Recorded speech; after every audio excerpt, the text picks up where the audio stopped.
Jace Harrow wiped sweat from his brow, leaving a fresh streak of grease across his forehead. The auction crowd at Nexus Salvage Yard was thinning out as the day's heat intensified.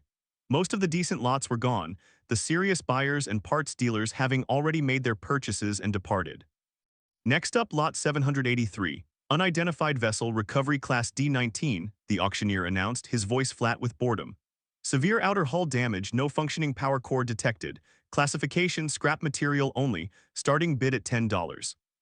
The remaining attendees barely glanced at the projected hollow image. The ship looked like garbage, its hull pitted and scarred, obvious structural damage along the starboard side. Jace shouldn't have been interested either. His repair shop was 3 months behind on rent, and he needed parts he could flip quickly, not another project. But something about the ship's unusual contours caught his eye. The sweep of what remained of its wings suggested a design philosophy he'd never encountered. $10 was all he had left in his pocket after the day's disappointing haul. 10, Jace called out, instantly regretting the impulse. The auctioneer looked surprised. We have $10 from number 34, any advance on 10? He waited a perfunctory 3 seconds. Sold to number 34 for $10. Removal from yard required within 48 hours or additional storage fees apply. 20 minutes later, Jace stood before his purchase in the back lot, wondering if he'd finally lost his mind. Up close, the ship looked even worse. Its outer plating was an unusual matte black material that seemed to absorb light. The vessel was relatively small, about the size of a mid-range courier, though its proportions were strange, too sleek for a cargo hauler, too compact for a passenger transport. Real winner you got there, Harrow, called Bennett, the yard supervisor, tossing him the access chip. Bay 47, power hookups are your responsibility, and no refunds when you realize it's worthless. Thanks for the vote of confidence, Jace muttered, pocketing the chip. The interior of Bay 47 was dim and dusty. His newly acquired ship sat on landing struts that were surprisingly intact given the condition of the rest of the vessel. Jace circled it slowly, his experienced eye cataloging potential salvage points. The hull material alone was unusual. Despite the damage, it retained a strange resilience when he tapped it. He found what appeared to be an access panel near what he guessed was the ship's stern. The panel was sealed tight, with no obvious locking mechanism. Jace ran his fingers along its edge, feeling for any kind of release. "Come on, give me something worth my $10, he whispered. As if in response, a faint line of violet light traced the panel's perimeter. With a soft hiss, it slid open, revealing an entry port. Inside was darkness, but the air that wafted out was surprisingly fresh, not stale as he would expect from a derelict vessel. Jace retrieved his portable work light from his toolkit and stepped inside. The interior corridor was narrow but intact, with no signs of the external damage. The design was minimalist and elegant, with flowing curves instead of the sharp angles typically found in human vessels. "What are you?" he murmured, running his hand along a wall that felt warm despite the ship's powered-down state. The corridor led to what appeared to be a control room. At least, that's what Jace guessed from the curved console and what might have been a pilot's chair, though its design was like nothing he'd seen before. The chair seemed molded for a humanoid body, but with proportions slightly off, as if designed for someone taller and more slender than the average human. Along one wall was what looked like an inert display panel. Without thinking, Jace placed his palm against it. The panel immediately illuminated, casting the compartment in soft blue light. Symbols he couldn't decipher cascaded across its surface. "Guess there's some juice left in you after all," he said, watching in amazement as systems throughout the room began to activate in sequence. A hidden door at the back of the chamber slid open, revealing a second, smaller compartment. Drawn by curiosity, Jay stepped inside and found himself in what appeared to be a storage vault. At its center stood a vertical capsule about 7 feet tall, made of some crystal-like material that pulsed with a faint inner light. Inside the capsule was a woman, or at least a female humanoid. Her skin was pale with a faint silver sheen, her features striking and elegant. Intricate markings traced patterns along her temples and down her neck, disappearing beneath a form-fitting suit of what looked like liquid metal. Her eyes were closed, her expression serene. "Holy hell," Jay's breath, stepping closer. The capsule's surface rippled as he approached, responding to his presence. Before he could back away, a series of lights activated around its base and a low hum filled the chamber. The crystalline material began to dissolve, evaporating into mist. The woman's eyes snapped open, revealing irises of deep amber streaked with gold. For a moment she seemed disoriented, blinking rapidly as the last of the capsule disappeared around her. Then her gaze locked onto Jace and everything changed. She moved with inhuman speed, lunging forward and pinning him against the wall with surprising strength, her forearm pressed against his throat. Who are you? She demanded, her voice melodic despite the threat in her tone. How did you breach the Thralen's defenses? Where is Commander Vexus? I can't breathe, Jace gasped, clawing at her arm. She eased the pressure slightly but kept him pinned. Answer me, infiltrator. My name is Jace Harrow, he managed. I bought this ship at auction for scrap. I don't know any Commander Vexus. Her eyes narrowed, studying his face with fierce intensity. You lie, the Thralen cannot be bought. It is the sovereign vessel of the Talasian Empire bound to my bloodline. Look, I don't know about any empire, Jace said, struggling to stay calm. I paid $10 for this wreck at Nexus Salvage. There's a receipt in my pocket. Something in his expression must have convinced her. She released him abruptly, stepping back to take in their surroundings with growing concern. This chamber has been compromised, she said, her voice suddenly uncertain. The stasis field should not have deactivated without proper authentication. How long was I in suspension? Jace rubbed his throat, keeping a wary distance. I have no idea. The ship was classified as unidentified salvage. No one knew what it was or where it came from. Her expression darkened. What year is it by your calendar? It's 2187. The color drained from her already pale face. That cannot be correct. I entered stasis in the year of the 7th eclipse during the final offensive against the Krell Dominion. Jace shook his head. I don't know what calendar that is. I've never heard of the Talasian Empire or the Krell Dominion. She turned away from him, approaching the command console. When she placed her hand on its surface, the entire ship hummed to life, internal lights brightening and dormant systems activating in cascading sequence. Data flowed across the main display, which she studied with increasing distress. 4 centuries, she whispered. I have been in stasis for over 400 of your years. She turned back to face him, her posture stiff with pride despite the shock evident in her eyes. I am Ryla, High Commander of the Talasian Imperial Fleet and bonded pilot of the Thralen. She gestured around them. And you, Jace Harrow, have not purchased a ship. You have awakened a weapon that was never meant to be found. Jace stared at her, at once terrified and fascinated. If this is a weapon, what's it supposed to do? A ghost of a smile touched her lips. End a war, and if necessary, end a world. In that moment, looking into her amber eyes, Jace realized his life had irreversibly changed. $10 hadn't bought him salvage. It had bought him a destiny he never asked for, tied to a woman from a civilization that time had forgotten. Jace watched as Ryla moved around the control room with fluid precision, her fingers dancing across interfaces that illuminated at her touch. Despite her obvious disorientation, there was something mesmerizing about her efficiency, an innate connection to the ship that made her movements seem like choreography. So he ventured, leaning against a bulkhead. Your empire, the Talasian, I've never heard of it. Ryla paused, her amber eyes reflecting the blue light of a holographic star chart she'd summoned. That is concerning but not unexpected. 4 centuries is sufficient time for civilizations to fall. Her voice was controlled, but Jace caught the tension in her shoulders. The fact that you speak a variant of Common suggests some continuity of culture. Common, you mean English? Is that what you call it? She studied the star chart again. The celestial coordinates match my knowledge, but the political boundaries are unrecognizable. Jace approached cautiously, fascinated by the 3-dimensional map hovering before them.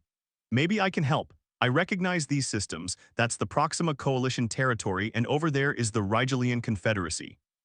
Ryla's expression darkened. And the Krell Dominion, the territories spanning the Vega Quadrant. Never heard of them. That region is mostly independent trading outposts now. She closed her eyes briefly, absorbing the implications. When she looked at him again, something had changed in her gaze, a vulnerability beneath the steel. Then I am truly alone, she said softly, the last of the Talasian Empire. Despite his lingering fear of this alien warrior, Jace felt a pang of sympathy. I'm sorry. She straightened, armor sliding back into place. Your sympathy is unnecessary. I was prepared for this contingency when I entered stasis. She gestured to their surroundings. The Thralen was designed to preserve not just my physical form but the essence of our civilization. I am the living key to its capabilities. About that, Jace said, scratching his neck. I don't mean to be insensitive, but I'm supposed to move this ship. Warship, she corrected. This warship then, out of the salvage yard within 48 hours. Or they start charging storage fees I definitely can't afford. Ryla gave him an incredulous look. You have awakened the most advanced weapon system ever created and you're concerned about storage fees. Jace shrugged. I'm broke, and technically I own this ship now. Her eyes flashed dangerously. The Ethralin belongs to no one but its bonded pilot, me. The receipt in my pocket says otherwise, Jace countered, surprising himself with his boldness. Look, I get it, you're from some advanced alien civilization and you've got a whole last-of-my-kind situation going on. But in the here and now, I spent my last $10 on this ship, and I need to either move it or sell enough parts to cover the fees. For a moment, he thought she might strike him. Instead, she laughed, a sound like silver bells that transformed her severe features. You are either exceptionally brave or exceptionally foolish, Jace Harrow. She studied him with new interest. Perhaps there is a compromise. The Ethralin systems were damaged in our final battle. I need time to assess its condition and determine our next course of action. You need money. She spoke the word like it was distasteful. I propose a temporary alliance. Help me relocate the vessel somewhere secure, and I will allow you to claim certain non-essential components as salvage. Deal, Jace said immediately. But there's a problem. This ship doesn't exactly blend in, and I don't have anywhere secure to take it. Ryla turned back to the console. The Ethralin's adaptive camouflage remains functional. As for location, she brought up what appeared to be a topographical map of the surrounding area. There is suitable terrain 20 kilometers north. Minimal population density, natural formations for concealment. The old quarry, Jace recognized. But we can't fly this thing there. Every scanning station between here and there would pick up an unregistered vessel. Ryla gave him a look that made him feel distinctly primitive. The Ethralin employs phase shift technology. Your scanning systems will detect nothing. Over the next few hours, Jace watched in amazement as Ryla brought the ship's systems online one by one. When she finally took the pilot's seat, it seemed to mold itself to her form. Interface panels lit up around her, and neural filaments emerged from the headrest, connecting with the markings on her temples. That doesn't hurt, he asked, fascinated. The ship is part of me, she replied, eyes closed in concentration, and I am part of it. The launch was so smooth Jace barely felt it. One moment they were in the salvage yard, the next they were gliding silently through the night sky, the ship's exterior shifting to mirror the stars above and below, rendering them effectively invisible. At the quarry, Ryla positioned the ship within a natural rock formation that provided additional concealment. Once they powered down, she disconnected from the neural interface and stood. Your world believes the Talasian Empire is gone, she said. But as long as the Ethralin exists, as long as I exist, it lives on. I must determine if any of my people survived, if any of our colony worlds escaped the final assault. And if they didn't, Jace asked quietly. She met his gaze directly. Then I must decide whether to execute my final directive or find a new purpose. What final directives? To ensure the Krell Dominion never rises again.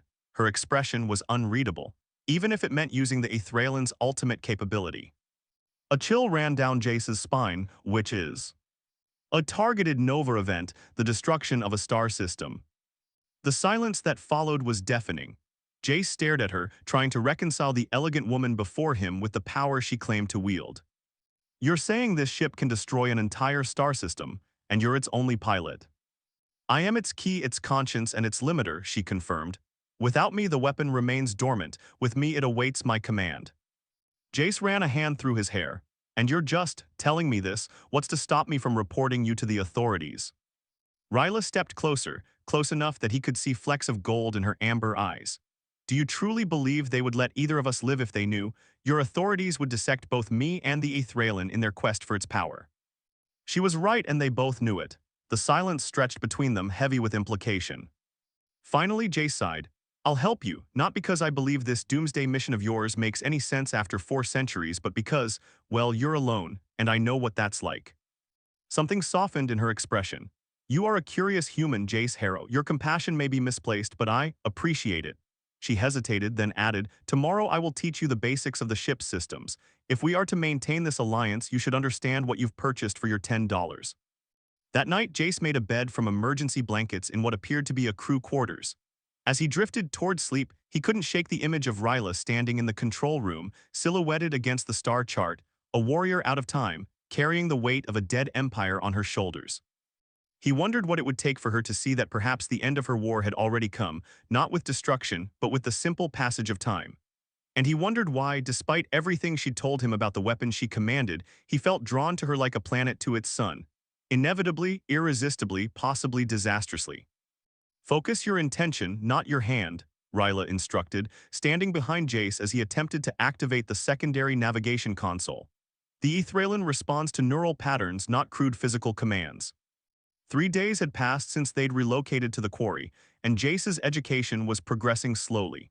Despite his natural aptitude with machinery, the ship's bio-integrated technology operated on principles that defied his understanding. "I'm trying," he muttered, staring intently at the dormant panel. "But it's like trying to flex a muscle I didn't know I had." Ryla placed her hand over his, her touch surprisingly warm. "Close your eyes, breathe, feel the connection." Jace complied, acutely aware of her proximity. Her scent was subtle but distinctive, something like ozone and spice. With his eyes closed, he could sense the hum of the ship around them, a living presence just beyond his perception. "The Ethralin is attuned to my genetic signature," Ryla continued, her voice close to his ear. "But it can recognize secondary users if properly introduced. Imagine your consciousness extending beyond your physical form, reaching into the ship itself." Jace took a deep breath and tried to visualize what she described.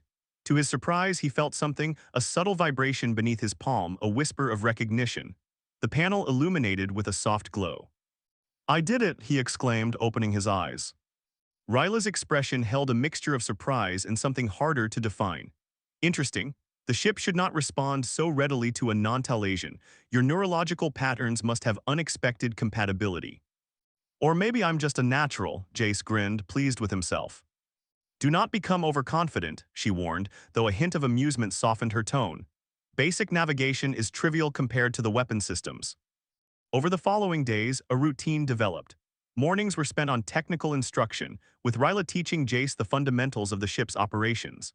Afternoons, she would disappear into the command center alone, scanning distant frequencies for any sign of surviving Talasian outposts, while Jace worked on integrating some of his salvaged equipment with the ship's systems. Evenings became a time of cultural exchange. Ryla, hungry for knowledge of the centuries she'd missed, would ask questions about human history and development. Jace found himself enjoying the role of historical guide, even if his knowledge was spotty at best. "So your people never developed phase shift technology?" she asked one night as they shared a meal of protein packs Jace had brought from his workshop. "We've barely mastered conventional FTL," he admitted. "Most of our ships use jump gates for long-distance travel. The technology in the Ethralin is, well, it would revolutionize space travel if it were public." "Which is precisely why it cannot be," Ryla said firmly. "The Ethralin's capabilities were designed for warfare, not convenience." Jace studied her across the small table. In the dim light, with her guard slightly lowered, she looked less like a warrior and more like a lost traveler, beautiful and distant. "Have you considered that maybe your mission is over?" he asked carefully. "You found no trace of your people, no sign of these Krell enemies. Maybe it's time to think about what comes next." Her expression hardened. "My duty does not expire with time, Jace. I was entrusted with the Ethralin for a purpose."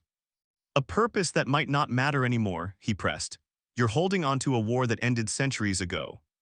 "Did it end, or was it merely suspended?" She rose abruptly. "You cannot understand. My entire civilization, billions of lives, was at stake. The Krell were systematically eliminating our worlds. If even a fragment of their forces survived, they would eventually rebuild. Or maybe they evolved, changed, found peace." Jay stood as well, unwilling to back down. "People change, Ryla, civilizations change." "The Krell do not change," she said coldly. "They consume, they destroy, that is their nature." Before he could respond, an alarm sounded throughout the ship. Ryla immediately moved to the command center, Jace following close behind. "Proximity alert," she announced, activating the main display. "A vessel is approaching, using a search pattern consistent with tracking technology." The screen showed a small craft circling the quarry, its sensors sweeping the area. Jace's stomach dropped. "That's a TS-80 scout ship," he said. "Used by mercenaries and bounty hunters. Someone must have tracked us from the salvage yard." Ryla's hands moved across the console, bringing up defensive systems. "The camouflage is active. They should not be able to detect us." "Unless they're looking for energy signatures, not visual confirmation," Jace suggested. "The Ethralin's power source must emit something our sensors can pick up." As if confirming his suspicion, the scout ship changed course, heading directly toward their location. "We must prepare for combat," Ryla said, her posture shifting, the warrior reasserting itself in her bearing. "Wait," Jace placed a hand on her arm. "These aren't Krell. They're probably just salvagers who think they've found abandoned tech. Let me try to talk to them first." She looked skeptical but nodded. "I will prepare defensive measures regardless." The scout ship landed 100 meters from their position. Through the Ethralin sensors, they watched as four figures emerged, armed with standard-issue plasma rifles. That's Darius Vex, Jace muttered, recognizing the tall figure in the lid. He works for Helix Corporation. They specialize in acquiring unclaimed tech nasty reputation. Can you communicate with him? Ryla asked. Yeah, I can patch into their comm frequency. Jace activated the communication system as Ryla had taught him. Darius, it's Jace Harrow. What brings you to my neighborhood? There was a pause before a gruff voice responded. Harrow, interesting company you're keeping these days. Word is you bought something special at Nexus Salvage. Helix is willing to pay 50,000 credits for a look. Jace whistled. That's generous. What's the catch? No catch. You let us examine the ship. We pay you. Everyone's happy. Or we can do this the hard way. Your choice. Ryla's eyes narrowed. They will not stop at examination. They seek to claim the Ithralin. I know, Jace whispered, but we're outnumbered and outgunned. Are we? A predatory smile curved her lips. Observe. She placed both hands on the command console. The neural filaments connected with her temples, and the ship hummed with new energy. Outside, the air around the Ithralin shimmered as its camouflage deactivated, revealing its sleek alien design. The mercenaries froze, clearly startled by the vessel's sudden appearance. Then they raised their weapons. Last chance, Harrow, Darius called. Step out or we start shooting. Ryla's eyes glowed with the same blue light as the ship's interfaces. The Ithralin has non-lethal defense capabilities. Guide my targeting. Understanding her intent, Jace placed his hand on the tactical display, focusing on the mercenaries' positions. To his surprise, the system responded instantly to his touch, as if eager for his direction. Ready, he said. Outside, the ground beneath the mercenaries' feet suddenly liquefied as the Ithralin deployed a localized gravity disruption. The men sank to their knees, struggling against forces they couldn't comprehend. Their weapons fired wildly, plasma bolts dissipating harmlessly against an invisible shield surrounding the ship. Now we negotiate from strength, Ryla said, satisfaction evident in her voice. Jace opened the communication channel again. Darius, I think we need to renegotiate your offer. First, tell your men to stop shooting. The mercenary leader raised his hand and his team ceased fire. What do you want, Harrow? Information. Who told you about the ship? Who else knows? Darius hesitated, then seemed to realize his position. A clerk at Nexus said you bought something that didn't match any known registry. Words spreading. Helix isn't the only interested party. Jace exchanged a look with Ryla. We need to move, he said quietly. She nodded, her expression grim. Your counsel was sound. If these mercenaries found us so quickly, others will follow.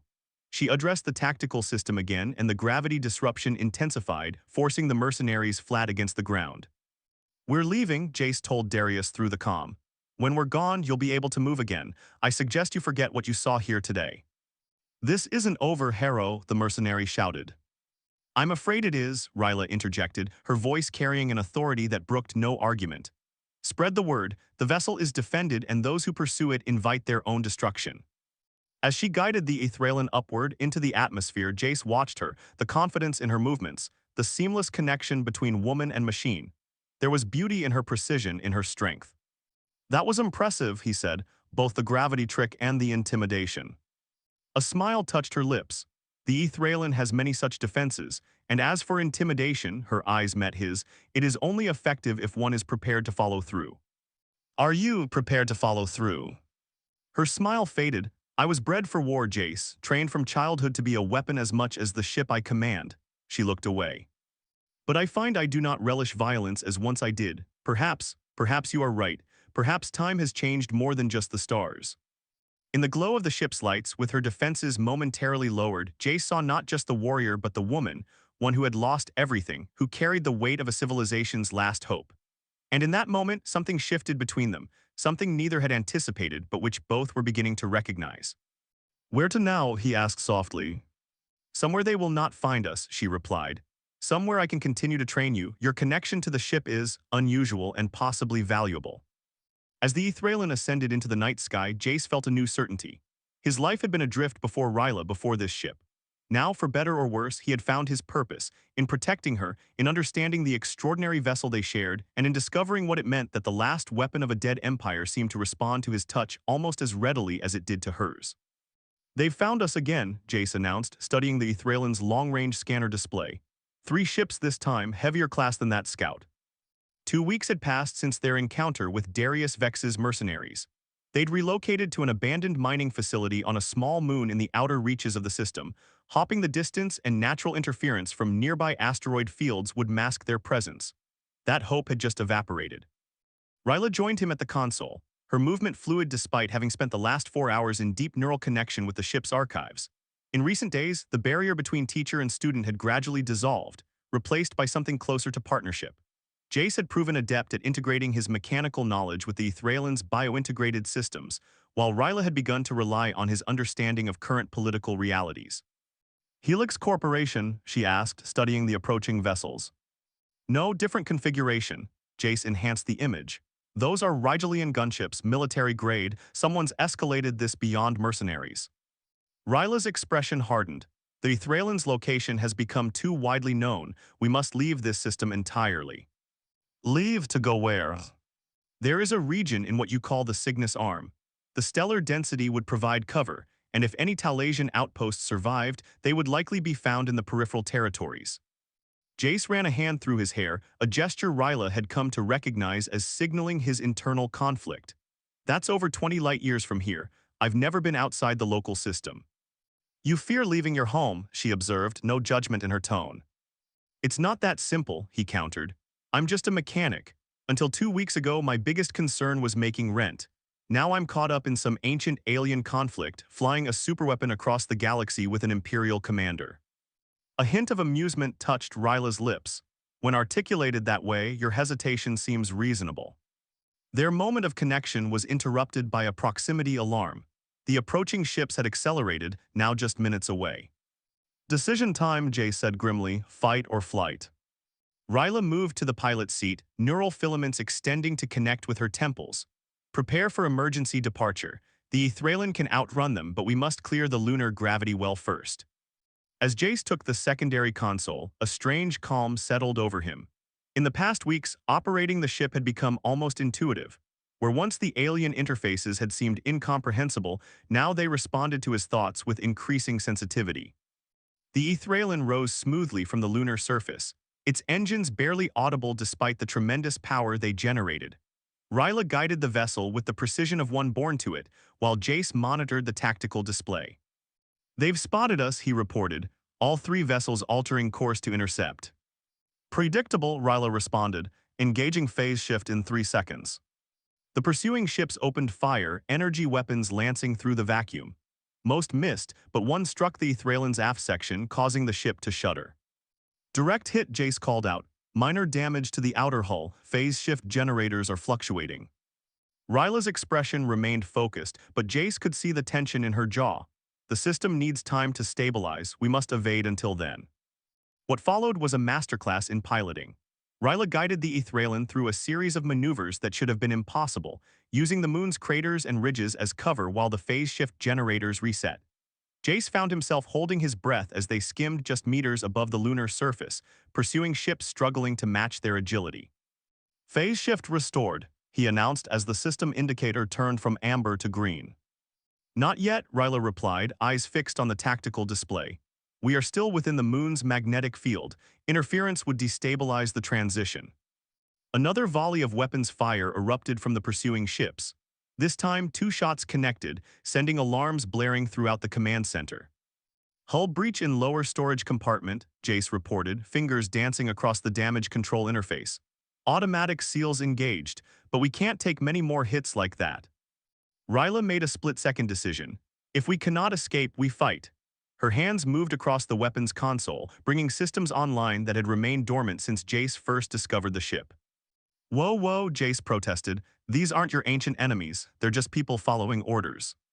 People who will dissect both the Ethraelan and myself if given the opportunity, Ryla countered. I do not intend to destroy them, merely disable their pursuit capability. The ship hummed with new energy as weapon systems charged. On the tactical display, targeting algorithms calculated optimal firing solutions for each pursuing vessel. 3 targets acquired, Ryla announced, preparing to deploy ionic pulse disruptors. Before she could fire, one of the pursuing ships launched something that registered on their sensors not as a weapon, but as a small, fast-moving object. Boarding probe, Jace realized with horror. They're trying to force a physical connection. The probe impacted against the Ethraelan's hull, metallic arms extending to secure its position. Cutting tools began working against the outer plating. They seek direct access, Ryla said, her voice cold with anger, a tactical error. She redirected power from weapons to the ship's defense grid. The area surrounding the boarding probe suddenly rippled, as if reality itself was distorting. When the distortion cleared, the probe had vanished, transported elsewhere by the Ethraelan's phase shift technology. Did you just relocated it approximately 1,000 meters to starboard, Ryla confirmed. It should now be returning to its source. Jace watched in amazement as the probe, now drifting in open space, was retrieved by one of the pursuing ships. The momentary confusion among their pursuers created an opening. Now, Ryla commanded, engaging the main engines. The Ethraelan shot forward, breaking free of the moon's gravity well and accelerating toward open space. But the pursuing ships quickly recovered, matching their trajectory.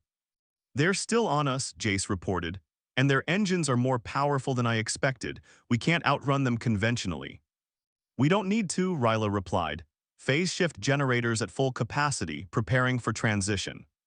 The familiar hum of the phase shift drive filled the ship, but something was wrong. The pitch was higher, uneven. Energy fluctuation in the main conduit, Jace called out, reading the diagnostic display. The hit we took damaged the primary stabilizer. Ryla's brow furrowed in concentration.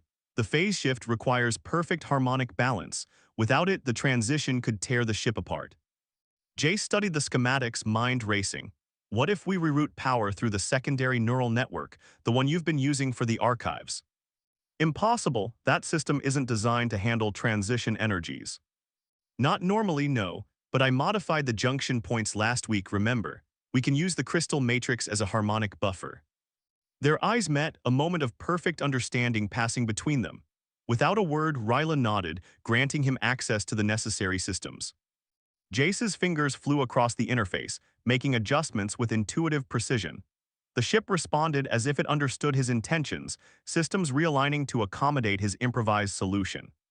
Energy pathways reconfigured, he announced. Phase shift ready on your mark. The pursuing ships had closed the distance, weapons charging for another volley. Time had run out. Marks, Ryla commanded. The Ethraelan shimmered, reality bending around it as the phase shift engaged.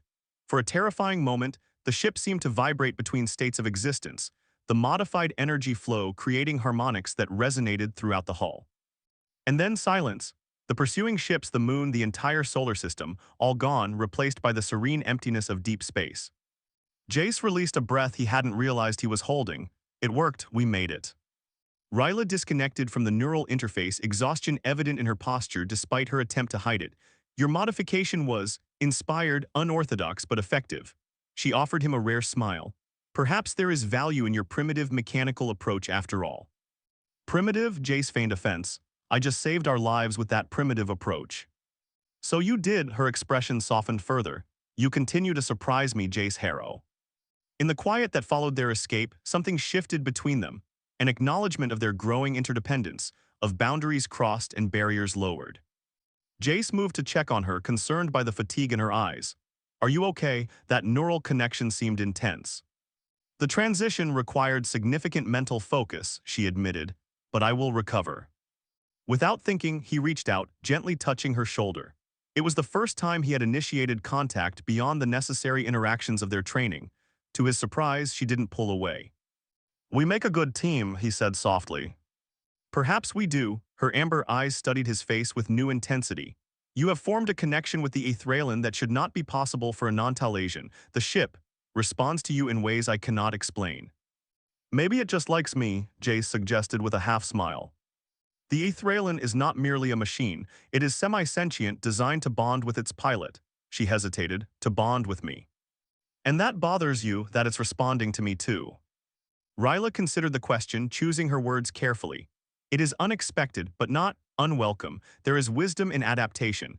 My people believe that rigidity leads to extinction while flexibility ensures survival. She rose from the pilot's seat, suddenly very close to him in the confined space of the command center. For a moment, Jace thought she might step away, maintain the professional distance she had always kept. Instead, she reached out, mirroring his gesture, her hand resting lightly on his shoulder. You risked everything to help me, a stranger from a dead civilization commanding a weapon you barely understand. Why? The question hung between them, laden with implications neither had yet acknowledged.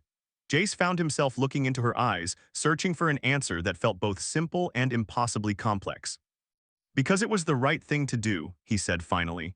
And because something about you, about this ship, about this whole impossible situation feels like it's where I'm supposed to be. She studied him for a long moment, then nodded, as if he had confirmed something she had suspected. Rest now, we have a long journey ahead and the Ethralin will need both of us at our best.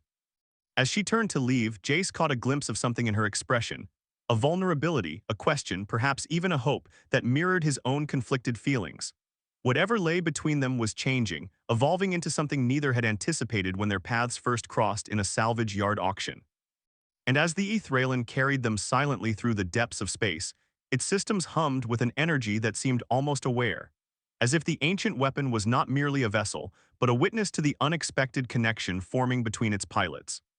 3 months into their journey toward the distant Cygnus arm, the relationship between Jace and Ryla had evolved in ways neither had anticipated. Their shared experiences, the narrow escapes, the long hours of training, the late-night conversations about their vastly different worlds, had forged a bond that transcended their initial roles as reluctant allies. The Ethralin had become home, their sanctuary as they drifted between star systems, avoiding populated routes and maintaining their phase-shift camouflage whenever possible. Yet despite their precautions, they could not remain hidden forever. Energy signature detected, Ryla announced one morning as Jace entered the command center. Multiple vessels on an intercept course. Jace leaned over her shoulder, studying the tactical display. How did they find us? We're nowhere near established trade routes. The configuration suggests a dedicated tracking fleet. Her expression was grim. These are not opportunistic salvagers or corporate security. This is a coordinated military operation. The display showed 6 vessels arranged in a hunting formation, closing in from multiple vectors to cut off potential escape routes. Their design was unfamiliar to Jace, more advanced than anything he'd seen before. Who are they? He asked. Ryla's fingers moved across the interface, analyzing the approaching ships. Unknown, the design philosophy shares elements with both contemporary military vessels and, her voice faltered, and with Krell architecture. Jace stared at her. The Krell, your ancient enemy, but you said they were gone. I said I found no evidence of their survival, she corrected, her posture rigid with tension. But they were masters of adaptation, of incorporating conquered technologies into their own. These ships bear that hallmark, the hybridization of multiple design elements. The tactical display updated, showing the vessels accelerating toward their position. We need to run, Jace said urgently. Engage the phase shift end. No, Ryla's expression hardened into resolute determination. If these are indeed Krell descendants, we cannot simply flee. This is what the Ethralin was built for, to end their threat permanently. Ryla, think about this. It's been 400 years. Even if they are somehow related to your old enemies, they aren't the same people who destroyed your civilization. You don't understand the Krell, she insisted. They are not individuals as you conceive them. They are a collective consciousness preserving memory and purpose across generations. If they live, the threat remains. Before Jace could argue further, a communication request flashed on the main display. Someone from the approaching fleet was hailing them. Their eyes met, a silent question passing between them. Finally, Jace nodded. Let's hear what they have to say. Ryla activated the communication system. A face appeared on the display, humanoid but clearly non-human, with gray-blue skin and eyes set wider than a human's. The being wore what appeared to be a military uniform, adorned with unfamiliar insignia. Talasian vessel, the being spoke in accented but recognizable common. This is Admiral Vex of the United Systems Security Council. You have entered restricted space with an unregistered weapon of mass destruction. Power down your systems and prepare to be boarded. Jace stepped forward. Admiral, I'm Jace Harrow, a citizen of the Proxima Coalition. There seems to be a misunderstanding. There is no misunderstanding, Mr. Harrow, the Admiral interrupted. We have been tracking the Ethralin since its reactivation. The vessel has been classified as an Omega-level threat for the past 3 centuries, ever since our ancestors discovered records of its capabilities. Ryla's hands tensed on the console. Your ancestors, you claim Krell lineage. The Admiral's expression shifted subtly. The Krell Dominion was reformed into the Systems Alliance after the Great Reconciliation. We are not the enemies your records would describe, Commander Ryla. The Krell do not reconcile, she replied coldly. They conquer. History is written by survivors, the Admiral responded. Just as your history painted us as monsters, ours portrayed the Talasian Empire as genocidal zealots, willing to unleash stellar destruction to maintain dominance. Jace placed a steadying hand on Ryla's shoulder, feeling the tension in her muscles. What exactly do you want from us? The Ethraelan must be decommissioned. Its stellar destabilization capability violates every arms treaty in known space.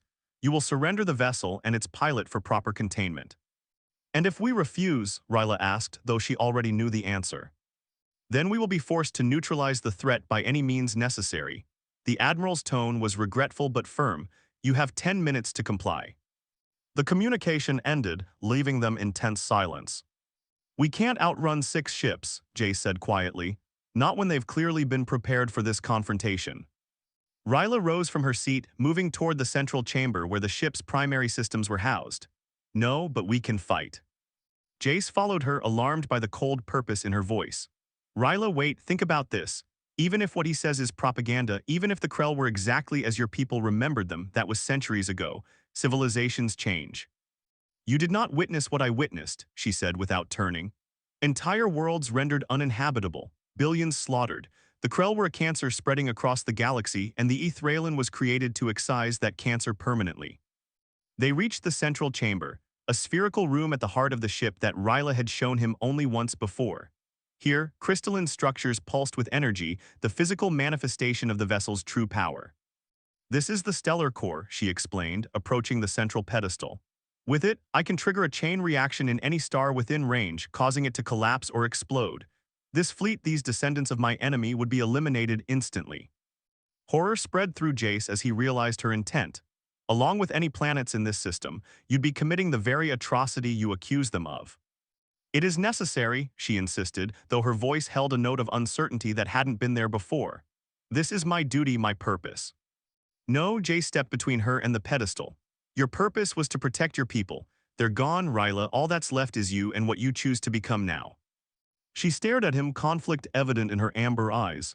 Step aside, Jace. I can't do that, he held his ground. I won't let you destroy innocent lives based on a war that ended centuries ago. For a moment he thought she might force him away. Instead, she asked, what would you have me do? Surrender, allow them to dissect me and the Ethraelan like laboratory specimens. There's another option, Jace took a deep breath. Let me negotiate. If what the Admiral says is true, if their civilization has changed, then there might be a peaceful resolution. And if it is a trap, then we still have the Ethraelan's defenses, but we have to try, Ryla. Otherwise, what separates us from the monsters of your history? The ship shuddered suddenly, warning alarms blaring throughout the command center. They've deployed containment fields, Ryla reported, rushing back to the main console, attempting to neutralize our phase shift capability. The tactical display showed the 6 vessels now arranged in a precise formation around the Ethraelan, energy beams connecting them to create a cage of force. Can we break free? Jace asked, joining her at the controls. Not without engaging the primary weapons. She hesitated, then made a decision. I will attempt to penetrate their containment with a focused energy pulse, non-lethal, but it should create a temporary disruption. She connected to the neural interface, the ship responding instantly to her commands. The Ethraelan's defense systems came online, energy building for the counterattack. But something was wrong. The energy pulse failed to discharge, the weapon systems locked in standby mode. The ship is not responding correctly, Ryla said, confusion in her voice. The command authorization is being rejected. The fleet outside began to close in, tightening their containment field. The Ethraelan shuddered again, more violently this time. Hull integrity compromised, Jace announced, reading the damage reports. They're using some kind of molecular disruptor to bypass our shields. A new alarm sounded, one they had never heard before. The central chamber behind them illuminated with intense blue light, the crystalline core pulsing with increasing frequency. The primary system is activating, Ryla said, her expression a mixture of confusion and alarm. But I did not authorize this. They rushed back to the central chamber, where the stellar core now glowed with blinding intensity. Symbols appeared in the air around it, ancient Talasian script that Jace had only recently learned to decipher. Final protocol engaged, he read aloud. Succession recognition sequence activated. Ryla stared at the display in disbelief. The succession protocol, that's impossible. It should only activate if. Her voice trailed off as understanding dawned on her face. If what? Jace prompted. If the vessel recognizes a new primary commander, she finished quietly. Someone whose neural patterns and emotional signature fulfill the foundational criteria of the Talasian leadership protocol. The air around them seemed to vibrate as the ship's intelligence fully awakened holographic interfaces appearing throughout the chamber. A voice spoke, not human, not machine, but something in between. Identity confirmed, it announced in melodic Talasian. Neural resonance pattern accepted, core directive reassessment complete. What's happening? Jace asked, his heart racing. Ryla's expression was one of wonder and disbelief. The Ethralin is recognizing you, Jace. It's transferring primary command authorization. That's impossible. I'm not Talasian. I don't have your genetic markers or neural patterns. No, she agreed softly, but there is something else my people valued above all else, something encoded into the very foundation of our most sacred technologies. She looked at him with new understanding. Compassion, sacrifice, the willingness to risk oneself to protect others. The ship's voice continued, now speaking in common for Jace's benefit. Primary directive of the Talasian Empire, preservation of life. Secondary directive, protection of the innocent. Tertiary directive, advancement of understanding. Those weren't military directives, Jace realized. They were ethical principles. Ryla nodded slowly. The public face of the Talasian Empire was its military might, but at our core, we were preservers of knowledge and life. The Ethralin was never meant to be merely a weapon of destruction. Then what was it for? It was the ultimate safeguard, designed to recognize when warfare should end, when destruction had gone too far. Her voice held a new emotion, something like pride mixed with sorrow. Its final protocol was to identify a leader who would choose peace over victory, protection over vengeance. Outside, the attacking fleet had paused, clearly detecting the unexpected energy signature emanating from the Ethralin. They're scanning us, Jace reported, trying to determine what we're doing. The ship's intelligence addressed him directly. New commander recognized, awaiting instruction. Jace looked at Ryla uncertain. What do I do? She took his hand, guiding it to the central control interface. Tell it what you truly want. The ship will respond to your heart as much as your mind. Taking a deep breath, Jace placed his palm on the crystalline surface. I want peace, he said simply. I want to end this cycle of fear and destruction, show them we're not a threat. The Ethralin hummed with new energy, but not the destructive force they had feared. Instead, the ship began to transform, its weapon systems reconfiguring, its very structure shifting to reveal its true nature. On the tactical display, they watched as the external hull reconfigured, weapons ports closing, replaced by crystalline nodes that emitted pulses of pure information. The complete historical records of both the Talasian Empire and the Krell Dominion, including the peace initiatives that had been ignored in the fog of war. The communication system activated automatically. Admiral Vex's face appeared, his expression one of shock and awe. What is this? He demanded. What have you done to the weapon? The Ethralin was never just a weapon, Ryla answered, standing tall beside Jace. It was a repository of our civilization's knowledge, a vessel of truth as much as power. Jace stepped forward, and it's chosen a new path, one of reconciliation rather than destruction, the same path your people claim to have taken centuries ago. The Admiral studied them both, conflict evident in his features. Finally he spoke, his voice softer. The histories say the last Talasian commander was a warrior without equal, unwilling to accept anything but total victory. The histories were incomplete, Ryla replied. I was a warrior, yes, but I was also a daughter of a civilization that valued life above all else. She glanced at Jace, something warm in her gaze. Sometimes it takes an outsider to remind us of our true nature. The tension of the moment stretched, balanced on the edge of either resolution or renewed conflict. Then slowly the Admiral nodded. Perhaps it is time for new histories to be written. He gave orders to his fleet and the containment field surrounding the Ethralin dissipated. We will escort you to neutral territory. There is much to discuss. As the communication ended, Ryla turned to Jace, her expression transformed by something he had never seen there before, hope. You didn't buy a ship, Jace, she said softly, echoing words he had imagined many times in the months since they met. You inherited a war and somehow, you ended it. He smiled, reaching out to touch her face. We ended it together. The Ethralin hummed around them, its systems now aligned to its true purpose. Not destruction, but preservation. Not conquest, but connection. The last weapon of a dead empire had become something new, something neither Jace nor Ryla could have imagined when their paths first crossed in a salvage yard auction. And as the ship carried them toward an uncertain but hopeful future, guided by the unexpected bond between a human mechanic and an alien warrior, its core pulsed with a power greater than any weapon, the power of transformation, of growth, of love. For in the end, that was the secret at the heart of the weapon, not that it could destroy worlds, but that it could recognize when destruction should give way to creation. Not that it could end life, but that it could begin it anew.